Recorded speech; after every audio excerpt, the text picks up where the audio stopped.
So I've got one extra question I'm going to give you, because it's one that's happening in Australia right now, and it's been happening for the last 10 years. And it's to do with classic cars, not vintage, but classic. I'm talking the 60s, 70s, 80s, and early 90s. Mm-hmm.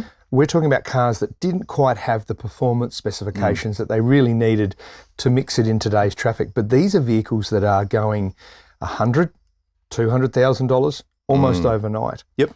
The requirements, obviously, for replacement parts, improvement parts, is that something you're involved in? Yeah, absolutely. Yeah, look, it's interesting. As a manufacturer, for the local market, we need to have a really big scale of what we can do.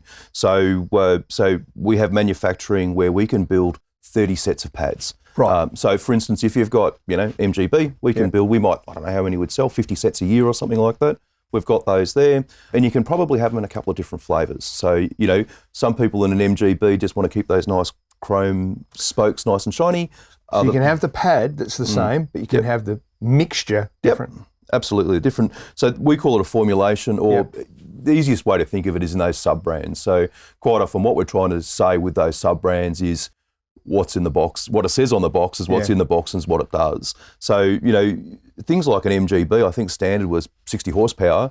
Stick a couple of Webers on it and extractors, and you could probably easily double it or a bit more. So again, classic racing, for instance, even look at HQ racing. It's a very popular pad that we still make. I saw an interesting one the other day. I think there's more VL Commodore Walkinshaws now than there was ever made before. Absolutely. And replicas are ridiculously XYGTs and all that sort of stuff. And those vehicles, they did have certain brake upgrades from factory. Yes. Now they were a limited make to start off with. Now there's a high proliferation of them, lots more. Yeah. That then really puts the pressure on you guys, doesn't it? Yeah, well, it does. But, so we, and the technologies, the manufacturing technologies for pads and, materials that you can use has changed as well. So the world's moved on, and the world of brakes has moved on. And exactly as you say, even the speed of the traffic is a whole lot more cut and thrust than it was in the 70s. Yeah.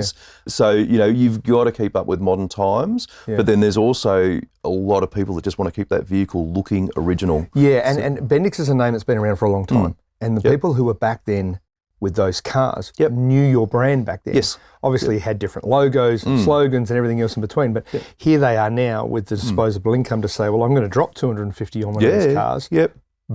Put Bendix brakes on it. Absolutely. Well, look, we probably made the pads for it when it was new, particularly if it was made in this country. So, but now we've got some other options. We can put some. It's some good more to know modern that materials. that part of the market's covered, isn't it? Absolutely. Yeah. Look, you spend a lot of money on a car. You want to go and have a nice driving experience.